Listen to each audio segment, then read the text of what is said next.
Alors, bonjour, chers étudiants. Aujourd'hui, on va voir un texte qui est assez intéressant.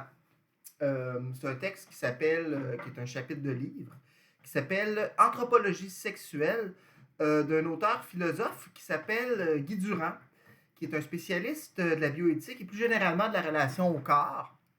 C'est aussi un théologien, donc qui s'intéresse à la théologie chrétienne. C'est un chrétien, par contre, on pourrait dire, qui propose une conception de la sexualité qui est plutôt à gauche, si on peut dire, là, si on peut parler de gauche et de droite dans le christianisme. Là. Donc, plus libéral, si on peut dire, que les chrétiens normales. Ouais, fermez ça, ce qui m'énerve. Voilà. Alors, son texte, il est publié dans un livre qui s'appelle Sexualité et foi, qui est un livre très intéressant. Mais là, il s'interroge à la sexualité typiquement humaine et dans ce chapitre-là, et sa thématique centrale, c'est une sexualité authentiquement humaine. Qu'est-ce que c'est qu'une sexualité authentiquement humaine? C'est vraiment la thématique de son texte. Et on va voir qu'il y a des choses assez intéressantes là-dedans dans la mesure où ça reprend des idéaux qui sont partagés par plusieurs aujourd'hui. Euh, Par exemple, l'idéal de fidélité, l'idéal un peu d'un couple fusionnel, si on peut dire. Okay? Moi, c'est un texte qui m'a beaucoup marqué, que j'ai trouvé très intéressant et que j'aime bien enseigner aussi. Je trouve que c'est un texte qui est inspirant d'une certaine façon. Le texte qu'on a vu précédemment, c'est un texte qui était plus dans l'horizon déontologique. Hein? On parlait de la morale, sociale. On essayait plus de voir les limites qu'il fallait imposer à la vie sexuelle, plus que, on pourrait dire, les valeurs positives, bien qu'il y en avait des valeurs positives et téléologiques là, dans le dernier texte. Ici, on se demande vraiment qu'est-ce qu'une sexualité préférable? Qu'est-ce qui fait que la sexualité est une bonne sexualité, une sexualité épanouissante pour un être humain? Donc, c'est vraiment la question que va se poser Guy Durand. Si on regarde les sections de son texte, il y en a 4. Donc, le premier, c'est le sens de la sexualité. Donc, déjà là, on va voir que pour l'être humain, une sexualité humaine est une sexualité qui a un certain sens, qui a une certaine signifiance. Et pour que la sexualité soit épanouissante, pour que la sexualité soit pleinement satisfaisante pour Guy Durand, pour l'être humain, elle doit aussi être signifiante. On va voir un peu plus loin dans le cours que c'est un des problèmes aujourd'hui, c'est que les gens ont de la difficulté souvent à voir le sens de la sexualité. Il va examiner aussi, dans la section le vécu quotidien, c'est ce qu'on appelle en philosophie de la phénoménologie. Donc, il va regarder dans le fond l'expérience concrète de la sexualité, comment que ça peut se vivre à plusieurs niveaux, et il va faire une gradation des types de sexualité selon leur niveau de satisfaction, leur niveau de complétude, si vous voulez, de plénitude. Il va y avoir une troisième section où il va parler de la place des instincts, des passions, des désirs dans la sexualité. Et finalement, il va parler du plaisir, de la place du plaisir comme valeur dans la sexualité. Il s'inscrit quand même dans une tradition chrétienne parce que c'est un théologien. Maintenant, vous allez voir qu'il interpelle un peu les chrétiens en critiquant à plusieurs reprises leur conception de la sexualité. Donc, c'est pas un prêtre, là, hein? C'est quelqu'un qui a étudié la théologie, la philosophie, mais il arrive avec une conception quand même très, très, très modérée de la vie sexuelle. Maintenant, remarque préliminaire, donc, dans le sens de la sexualité, quand les êtres humains ont commencé à s'interroger sur le sens de la sexualité, plusieurs ont dit la sexualité, au fond, c'est faite pour la propagation de l'espèce. Donc, le sens de la sexualité, ça serait la reproduction, n'est-ce pas? Comme chez les autres animaux. Et on a vu ça, par exemple, chez Aristote, qui croit en grande partie que, au fond, le sens fondamental de la sexualité, c'est la propagation de l'espèce. Comme chez l'ensemble des animaux du règne animal, nous sommes des animaux aussi. Et le plaisir, dans ce cas-là, serait simplement une ruse de la nature pour nous amener finalement à avoir des enfants, puis à faire en sorte que notre espèce survive. Bon. Lui, il n'est pas d'accord avec ça. Et ça, c'est très important parce que c'est un peu une conception d'Aristote, mais qui a été partagée par plusieurs chrétiens.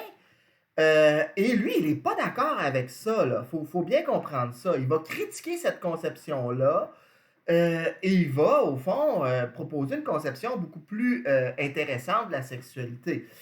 Pour critiquer cette conception-là, il va dire que, au fond, l'être humain, même si chez les animaux, le sens de la sexualité, c'est essentiellement une visée de procréation, de propagation de l'espèce, chez l'être humain, c'est une question de choix et de projet. Ça va s'inscrire dans un projet, dans le projet d'un être qui existe. Donc, c'est un philosophe existentialiste, là, d'une certaine façon, un existentialisme chrétien, si on peut dire. Euh, Tandis que les animaux, eux, sont régis par... Chez eux, la sexualité est essentiellement une question de pulsion et de réflexe. L'être humain n'est pas qu'un simple corps, pour Guy Durand, on va le voir. Et donc, il est un être libre. Il est toujours un être fondamentalement libre. Et donc, c'est un être qui se donne des projets. Et la sexualité fait partie d'un projet de vie. OK? Quel est ce projet-là?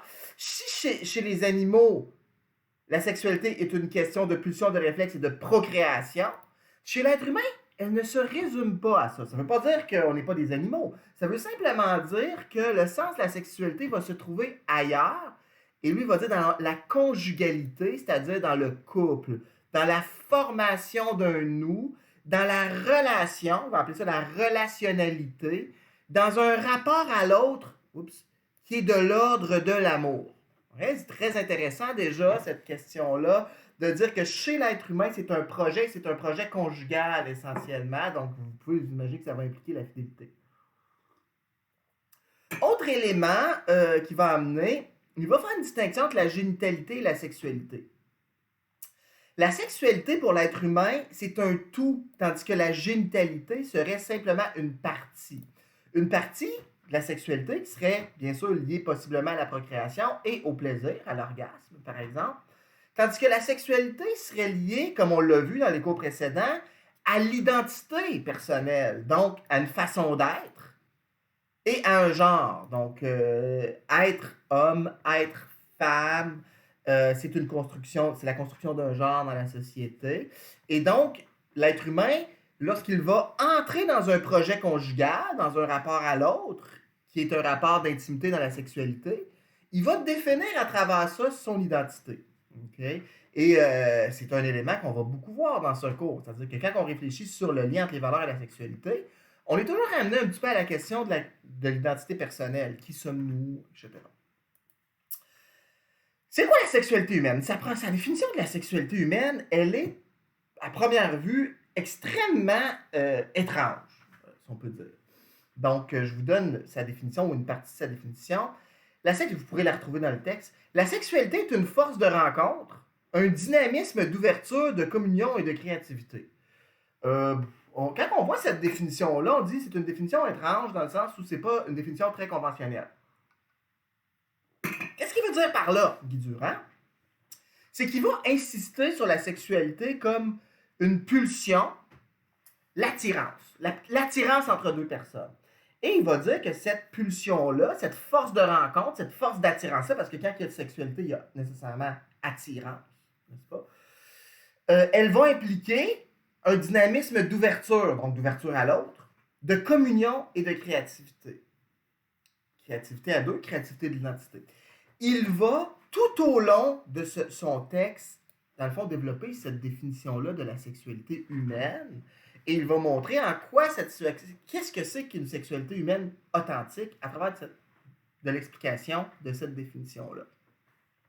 Si on regarde les niveaux de cette rencontre-là, ben, la sexualité est une force de rencontre qui se joue sur le plan biologique. Donc, on a deux corps qui sont attirés l'un vers l'autre à travers des pulsions, etc. Donc, c'est une donnée biologique. Oui, on est un corps. Chez Guy Durand, nous ne sommes pas qu'un corps. Nous sommes aussi ce qu'il appelle une âme. Là. Une âme, une psychologie, un tempérament, une personnalité. Nous avons une personnalité. Dans la sexualité humaine, ce ne sont pas que deux corps qui s'attirent pour des raisons biologiques, par exemple à travers la phéromone ou d'autres éléments chimiques qui seraient dégagés. Là, parce que quand, par exemple, la femme est en ovulation, elle va dégager effectivement des hormones qui vont disons, attirer les hommes. Mais nous ne sommes pas attirés uniquement par des corps. Nous sommes attirés, n'est-ce pas, par quoi? Par un tempérament, par une personnalité, où on va sentir qu'il y a une certaine complémentarité. Donc, on va chercher vraiment quelqu'un qui nous complète, avec qui on peut vraiment avoir du plaisir, avec qui c'est utile. Donc, on est attiré non seulement par un corps, mais par une personnalité. Et il va rajouter un autre élément qui est l'esprit. Donc, si on voulait regarder le corps, âme, esprit, c'est assez classique comme conception de l'être humain. L'être humain, il est libre. Hein? Et il a cette dimension plus spirituelle, que lui associée à la dimension personnelle, où là, on est attiré vraiment par l'autre personne en tant que projet, en tant qu'être libre. Et l'objectif, lorsque on va avoir une sexualité authentiquement humaine, ça va être le projet de devenir un nous, non seulement dans notre corps, évidemment dans la relation sexuelle, mais aussi dans le couple comme, disons, institution sociale, et finalement aussi dans les projets. Donc, une union, une fusion aussi de deux projets, de deux personnes à part entière. OK? Et c'est à ce niveau-là, uniquement, que la sexualité va devenir pleinement humaine. Pourquoi? Parce que c'est à ce niveau-là qu'elle va vraiment être un dynamisme d'ouverture à l'autre, de communion, de créativité, c'est-à-dire dans une pleine confiance à l'autre, où on va pouvoir se donner comme tel à l'autre. Donc, le sens de la sexualité comme tel, si on veut conclure cette section-là, il va, bien sûr, inclure des dimensions biologiques, évident, mais il ne va pas se réduire à la biologie. Il va dépasser l'aspect biologique. Il va s'inscrire dans une logique de l'amour. Donc, quand pour lui, une relation sexuelle, c'est faire l'amour. Donc, ça implique d'être attiré par l'autre, non seulement par son corps, mais par son tempérament, par son esprit aussi. Et donc, ça va être lié à deux ordres de valeurs. Par exemple, la relation qui donne un sens, l'échange, la communion, la créativité, la fécondité et possiblement la procréation, mais qui n'est pas un élément essentiel, qui est une valeur parmi d'autres. On peut vouloir, en tant que couple, avoir un enfant, mais la fécondité du couple, pour Guy Durand, elle n'est pas une fécondité purement physique. Hein? Un couple peut être fécond dans la mesure où ils créent ensemble. Ils créent une nouvelle entité institutionnelle, sociale, mais ils créent aussi des nouvelles personnes, des nouvelles identités, parce que les personnes se définissent dans leur relation amoureuse l'un à l'autre. Et donc, si on conclut cette section-là, qu'est-ce qui fait le sens de la sexualité proprement humaine par rapport à la sexualité animale? C'est ce qu'il appelle, et non, ce n'est pas la rationalité, il y a tout le temps des gens qui font cette erreur-là, la relationnalité. Donc, la relation entre deux personnes à part entière, qui ont bien sûr des corps, qui ont un tempérament, une personnalité, etc., un caractère, mais qui sont aussi des êtres libres, et qui, en formant un nous, vont engendrer une relation féconde, de créativité, de communion, etc. Donc, c'est vraiment la relation qui fait le sens de la sexualité selon Guy Durand. Maintenant, il va un peu ensuite faire ce qu'on appelle en philosophie de la phénoménologie, si on peut dire, c'est examiner qu'est-ce que cela signifie, ce qu'il vient de dire, sur le plan, je vous dirais, du vécu quotidien, là, du plancher des vaches, ou comment est-ce que c'est vécu concrètement. Okay? Donc là, on a un retour à l'expérience directe. Ce qui vient de dire, comment ça se vit concrètement. Okay? Et ce qu'il va nous dire, c'est que la sexualité, c'est une activité, ou c'est vraiment un phénomène qui nous permet d'intégrer plusieurs dimensions de notre personnalité. Par exemple, les dimensions physiques, psychiques et spirituelles. Et ça, on revient toujours avec ça. Chez Guy Durand, l'être humain est toujours à la fois un corps, une personnalité, un tempérament, un caractère et un esprit, c'est-à-dire un être libre, un être qui s'autodétermine, un être qui est en pleine ouverture et qui se définit par rapport aux autres. Et donc, la sexualité, elle est là pour établir une unité dans le sujet. Une unité dans le sujet, c'est-à-dire faire en sorte qu'on soit bien avec nous-mêmes, à la fois dans nos dimensions physiques, psychiques et spirituelles. Et ça, c'est pas facile. C'est pas facile parce que pour y arriver, selon Guy Durand, il va falloir qu'on soit capable d'intégrer notre sexualité, notre vie sexuelle, dans un projet beaucoup plus global, c'est-à-dire dans notre existence comme telle, en formant un couple. Et on va voir que dans le couple, il va falloir qu'il y ait de la fidélité, de l'exclusivité. Hein? C'est-à-dire que c'est un couple exclusif, fidèle, amoureux, etc. Donc lui, ce qu'il essaie de nous dire, c'est que la sexualité préférable, c'est une sexualité, au fond, qui intègre l'ensemble des dimensions. Comment ça va se vivre, ça? Qu'est-ce que ça signifie concrètement? Mais là, la rencontre non génitale, il va faire des niveaux de rencontre. Il va essayer d'expliquer qu'est-ce qui se passe lorsqu'on rencontre quelqu'un. La rencontre sexuelle non génitale, c'est lorsqu'on est, on est attiré par quelqu'un. Bon, on n'est pas dans le lit avec, là, on est juste attiré par cette personne-là. On la rencontre, puis on sent une attirance. Quand on ressent cette force-là de rencontre, qui est une force sexuelle, qui est la pulsion érotique, au fond, là, la pulsion de rencontre, l'autre peut être réduit à un corps. Donc, là, on a l'attirance purement physique. Okay? Et cette attirance-là, qui est purement physique, bien évidemment, on peut être attiré par bien du monde là, dans la vie, mais on n'est pas vraiment attiré par l'autre en tant que personne. On est attiré par son corps. Et jusqu'à un certain point, c'est un peu superficiel, si on peut dire. OK? Ensuite, on peut être attiré dans la rencontre. Là, on commence à rencontrer la personne, on la connaît, on lui parle, etc. Sa façon de bouger, son humour, n'importe quoi. On peut être attiré sur le plan psychologique, c'est-à-dire au niveau de nos sentiments, au niveau de nos émotions. On a le goût de connaître mieux l'autre personne, etc. Bon, ça ne veut pas dire qu'on a le goût de faire un couple encore avec cette personne-là. Mais finalement, là où on va pouvoir intégrer les trois dimensions, c'est lorsque, en plus d'être attiré par le corps, en plus d'être attiré par le tempérament, si on peut dire, ou la personnalité de l'autre, on va être attiré, on va avoir une rencontre qui va être au niveau de l'esprit. C'est-à-dire qu'on rencontre l'autre comme une totalité. Et là, ben, on a une sorte d'amitié qui s'installe à l'intérieur du couple et on peut former un couple ou enfin, on va pas nécessairement former un couple, mais on pourrait former un couple. On a vraiment là une fusion de plusieurs dimensions, c'est-à-dire le corps, les sentiments et même l'esprit, comme nos valeurs sont en accord avec ça. Et donc, l'autre personne devient une personne, je voudrais dire, irremplaçable. Et cette rencontre-là, c'est une rencontre qui est authentique sur le plan sexuel. Okay? Et on est tous là dans un peu ce qui précède la relation sexuelle. Donc, on désire le désir de l'autre, le désir de ce qu'elle est vraiment, et non pas simplement le désir de son corps. Ce qui est très intéressant chez Guy Durand, ça va valoir pour l'autre diapositive, c'est que lorsqu'on passe d'un niveau à l'autre, il ne faut pas qu'on oublie le niveau précédent. Fait que mettons que là, on passe au niveau sentimental, il faut qu'on continue à avoir le désir physique. Et lorsqu'on passe au niveau personnel, il faut encore que le désir physique soit là pour que la rencontre soit globale. Donc la sexualité pleinement humaine, ça va être une sexualité intégratrice qui intègre à la fois le corps, le tempérament et l'esprit. Donc une rencontre totale.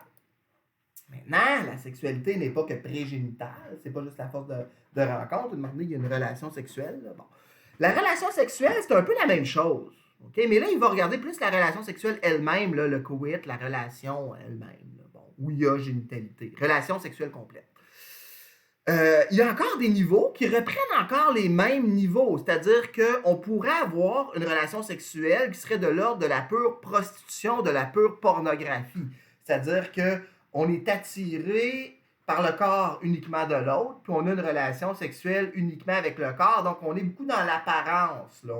On peut être excité par un corps, Mais c'est une relation là, qui, finalement, n'est pas une relation pleinement satisfaisante à long terme parce que on est attiré uniquement par le corps. Donc, c'est la rencontre de deux corps. Mais en réalité, l'être humain étant plus qu'un corps, ça ne le satisfait pas pleinement. Puis ce n'est pas une expérience intégratrice de son identité. Ensuite, et donc là, prostitution, tout le phénomène de la prostitution qu'on va beaucoup examiner un peu plus loin dans le cours, là, prostitution, pornographie, c'est un peu ça, là, tu sais, bon. Pornographie, évidemment, tu ne rencontres pas l'autre, là, mais je veux dire, c'est ce qui nous est présenté souvent, la fusion de deux corps, that's it.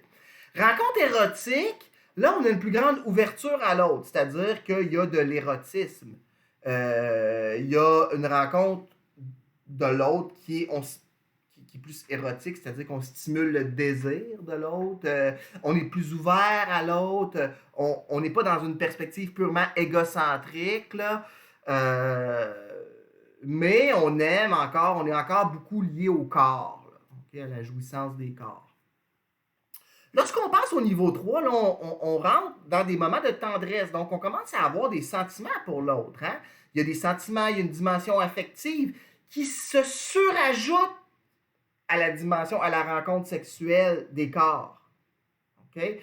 Donc, c'est comme si la rencontre sexuelle des corps était quasiment devenue une symbolisation de la rencontre de deux tempéraments, de deux personnalités qui sont finalement compatibles sexuellement et qui s'aiment, et donc qui se donnent de l'affection, de la tendresse, des caresses, etc. Bon, il y a une dimension sentimentale, donc il y a un investissement des sentiments. La rencontre finale, la rencontre la plus parfaite, c'est celle de l'amour. Elle intègre tout. C'est-à-dire qu'il ne faut pas qu'il y ait juste de l'amour puis rien d'autre. Là. Quand on passe d'un niveau à l'autre, il faut préserver les autres. Donc, on est attiré par le corps, donc on peut avoir des relations, disons, torrides, si on peut dire, mais on est avec une autre personne qu'on aime. Et là, on rencontre une personne unifiée qui est irréductible à tout autre. Et il y a la construction ou la constitution d'un nous, d'un couple amoureux, dont la sexualité est comme la symbolisation de l'amour. Et là, on fait l'amour. Et ça serait la sexualité pleinement authentique, c'est ça pour lui. C'est vraiment d'avoir une sexualité qui intègre tous ces niveaux-là. Donc, deux corps, deux tempéraments, de la tendresse, de l'affectivité, de l'érotisme et de l'amour. On est...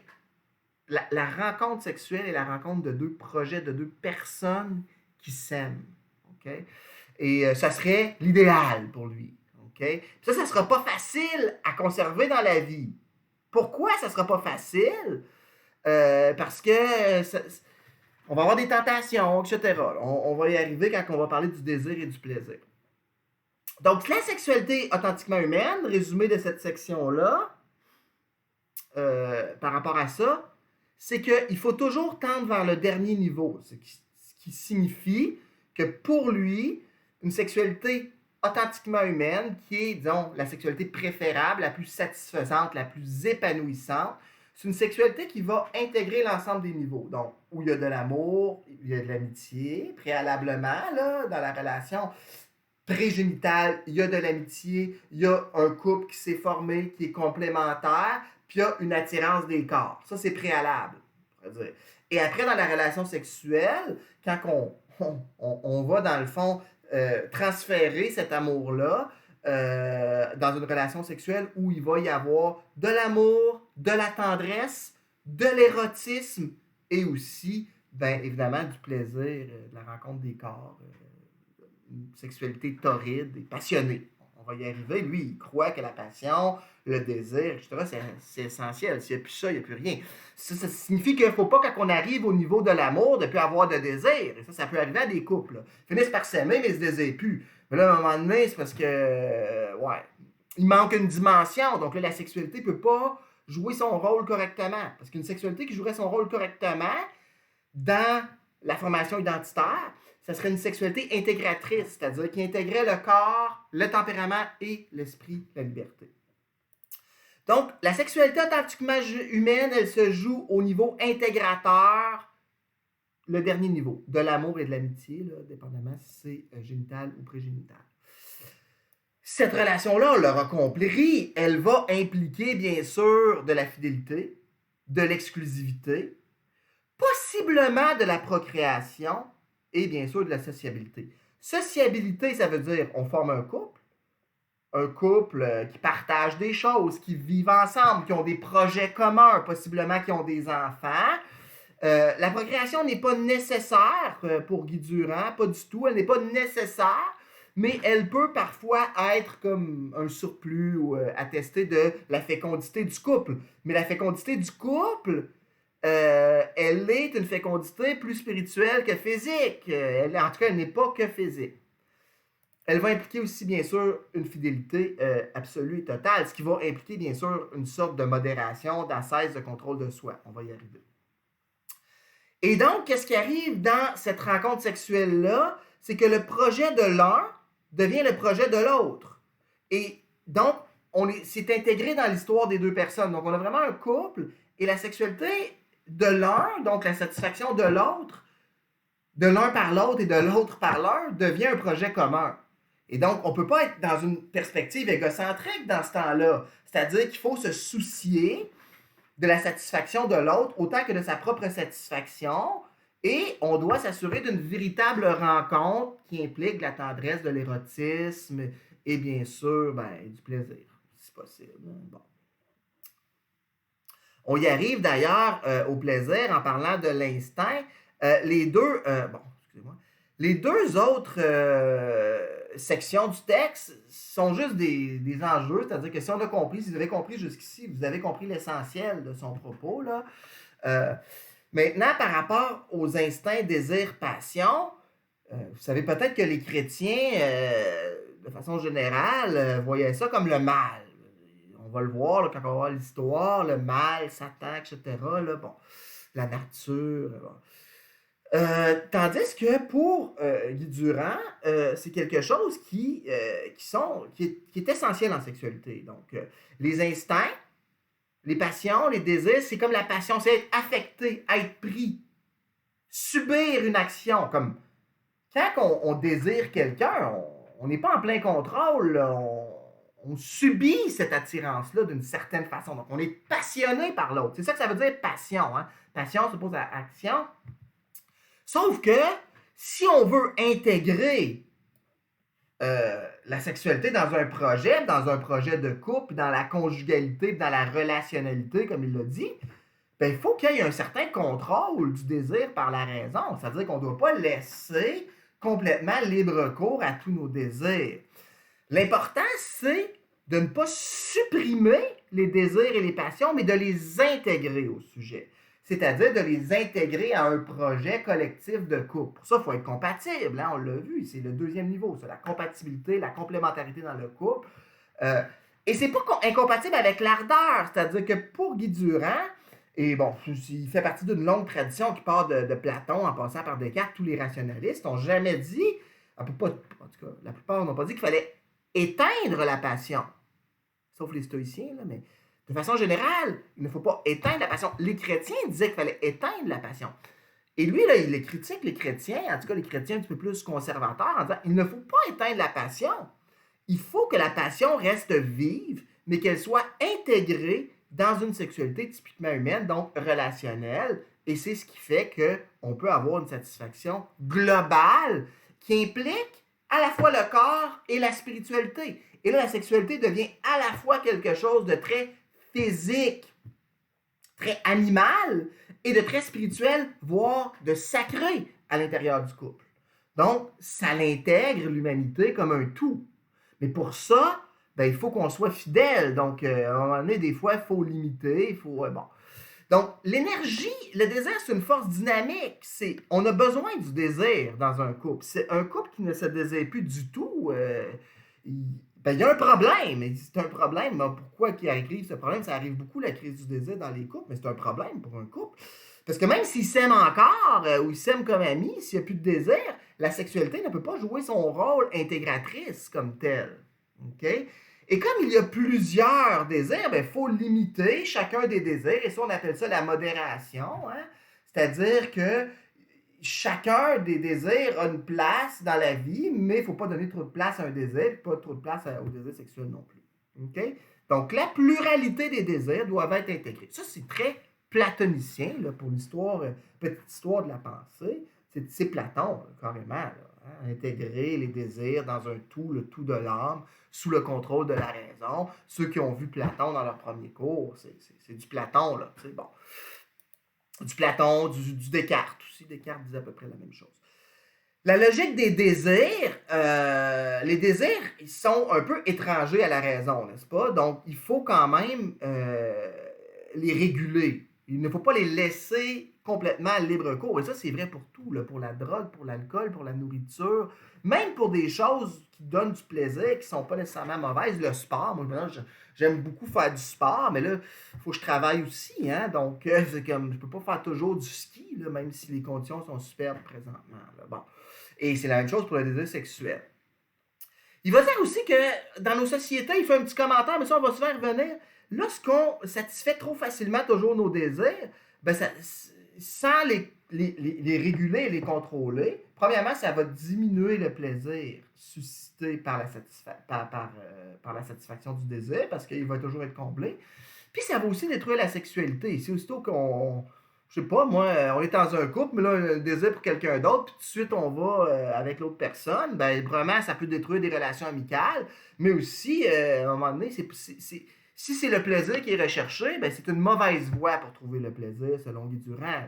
Enfin, moi, je pense que c'est assez évident ce qu'il dit. Là. Bon. OK. Et c'est pour ça que depuis toujours, la société impose des normes. Et ça, on l'a vu au dernier cours. Il faut imposer des normes, là, je veux dire, parce qu'on ne peut pas laisser aller les désirs comme ça. Et donc, si on veut vraiment intégrer les désirs dans notre vie, ben, il faut les intégrer dans un projet de relationnalité, de projet conjugal. C'est la meilleure façon pour lui de reconnaître les désirs, de les accepter, de les structurer, de les intégrer dans un projet de vie. C'est les intégrer dans un projet conjugal. Et dans ce projet conjugal-là, la sexualité n'est pas l'affaire de l'un ou de l'autre. Vous comprenez? C'est l'affaire des deux. Les deux doivent faire un projet commun d'une satisfaction commune. Alors là, ça prend une ouverture. On revient à sa définition. Une ouverture, une communion, une rencontre profonde entre deux êtres. Et c'est ce qui va donner un sens à la sexualité, qui est un sens autre que la simple satisfaction de désir animal, qui ne mène à rien, qui devient souvent insignifiant. Maintenant, qu'est-ce que le plaisir? Là, il remarque, les chrétiens ont toujours eu un problème depuis très longtemps avec le plaisir, là, en voyant le plaisir comme quelque chose de problématique. Lui, il ne croit pas que le plaisir est problématique, vous pouvez vous en douter. C'est une valeur importante en sexualité pour Guy Durand. Là, c'est la logique même avec ce qu'il a dit avant. Et il veut critiquer cette conception-là qu'ont les chrétiens du plaisir comme un mal. Bon. Première des choses, premier argument, il va le trouver dans la psychanalyse. Là, il va se demander, au fond, dans la psychanalyse, on sait que dans la structuration, dans le développement psychosexuel, on va le voir avec Freud là, un peu plus tard, mais on va tout le temps parler un peu de Freud. Là. À tous les cours, on parle un peu de ce qu'on dit les psychanalystes, parce que c'est le lien entre valeur et sexualité, ils l'ont beaucoup exploré. Donc, on va le voir un peu plus loin dans le cours, mais on va tout le temps préparer cela, si on peut dire. Au début, l'enfant, il y a juste le principe plaisir. OK? Puis, la maturité sexuelle, mais psychosexuelle, donc c'est un petit peu plus vaste que juste sexuel. Là. La maturité sur le plan du développement psychosexuel, pour ceux qui ont déjà vu Freud ailleurs, c'est d'être capable de faire coexister le principe du plaisir, donc on veut tous du plaisir dans la vie, là, avec le principe réalité. Donc, dans ce cas-là, des fois, on peut repousser notre satisfaction pour plus tard, mais pour être sûr d'avoir plus de plaisir. Donc, nier complètement le plaisir, nier l'importance du plaisir, c'est, dans le fond, ne pas passer cette étape-là du développement psychosexuel et ça l'amène à des problèmes de santé mentale. Et ça, c'est bien connu, là. Je veux dire, quelqu'un qui nie totalement le rôle du plaisir dans sa vie, je veux dire... ben, il risque d'avoir des problèmes de santé mentale et il risque d'avoir même une sexualité qui est très problématique et même pathologique. Okay? Comme on l'a vu chez plusieurs chrétiens qui essayaient faisaient vœu de chasteté, mais qui finalement avaient des comportements pédophiles ou des agressions sexuelles. Il y en a eu beaucoup, là. Bon, pour des gens qui... Et quand on a des sociétés très restrictives au niveau du plaisir, bon, on a des sociétés très guerrières, très violentes. Ça aussi, on va voir ça un peu plus tard. Bon, ça au plan ontologique, c'est quoi le plaisir? On s'en fout, là. Bon, c'est pas quelque chose d'important, là. C'est un débat qui ne nous concerne pas, nous, là. Mais ce qui est important pour le plaisir, c'est qu'est-ce que c'est comme valeur, le plaisir, si c'est important? Là? C'est important pour la structuration de l'identité, c'est important dans la sexualité, ben, ça ne doit pas être dévalorisé, mais c'est une valeur parmi d'autres. Il y a d'autres valeurs, on les a vues, qui doivent entrer en relation, en considération dans la sexualité. La sexualité, ce n'est pas la recherche uniquement de plaisir. C'est pas ça le plus essentiel. La relation, l'amour, par exemple, est une autre valeur, est une valeur très importante. Fait qu'il faut préserver plusieurs valeurs dans la relation sexuelle et dans la sexualité en général. Et le plaisir en est une. OK? Et si on veut s'interroger sur la moralité d'un plaisir, ben lui, il nous donne un petit principe très simple. C'est lorsque l'action qui donne le plaisir est morale, le plaisir est moral. Lorsque l'action qui donne le plaisir est immorale, le plaisir est immoral. C'est simple à comprendre, puis dans le fond, ça s'applique dans la vie en général aussi, là. Mais mettons que vous avez un plaisir, je sais pas, un agresseur qui a un plaisir à faire un viol, ben son plaisir est immoral parce que l'action qui l'a suscité est immorale. Mais dans le cadre d'un couple amoureux, qui a une relation sexuelle consentante, qui représente l'amour, c'est une belle action. C'est une action qui est noble, qui est belle, qui manifeste plusieurs belles valeurs de créativité, d'ouverture à l'autre, de respect. Donc, l'action à la base du plaisir, elle est morale, donc le plaisir est moral. Et donc, c'est un petit principe simple là, quand même, mais qui est intéressant. On pourrait l'appliquer à d'autres choses. Si vous avez beaucoup de plaisir à consommer des drogues comme de la cocaïne, ben, dites-vous que, premièrement, vous n'aurez sûrement pas du plaisir longtemps. Deuxièmement, votre plaisir n'est pas moral. Donc, peut-être que vous devriez trouver du plaisir ailleurs. Mais c'est un peu la même chose en sexualité. OK?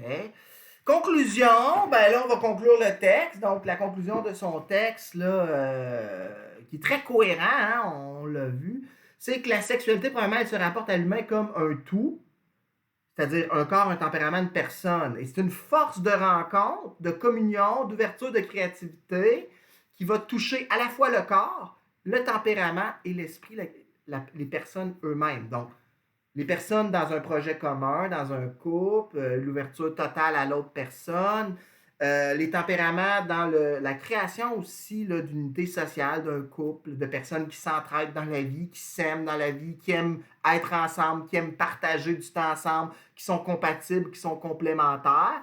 Et la rencontre de corps aussi, bien sûr, là, de deux corps qui s'attirent. OK? Et elle doit s'enraciner toujours dans la passion de l'humain. La sexualité authentiquement humaine, c'est pas une sexualité qui fait fi des passions, de l'attirance, de la pulsion, de l'instinct, du désir. Mais non, sans désir, il n'y a pas de sexualité, là. Il n'y a pas de sexualité satisfaisante. Donc, on doit s'enraciner dans le corps, on doit partir du corps. Mais on ne doit pas se limiter à la rencontre de corps. C'est ce qu'il nous dit. Et elle va inclure, bien sûr, le plaisir, c'est-à-dire que comme une valeur parmi d'autres. OK? Et la dernière diapositive que je vous présente aujourd'hui, c'est une diapositive qui conclut sa section parce qu'il va continuer sur cette phase-là dans son livre. Là, mais ça, c'est comme un présupposé qu'on a vu là, depuis le début. C'est quoi une personne? C'est la rencontre de deux personnes, qu'est-ce que c'est? Ben, c'est une totalité. La personne, c'est l'élément intégratif qui intègre l'ensemble de l'identité. Donc, c'est l'unité entre le corps, la matière.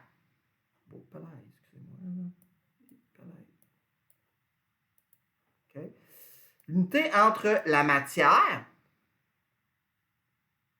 le corps, l'animalité, mais aussi l'esprit, la conscience, la liberté.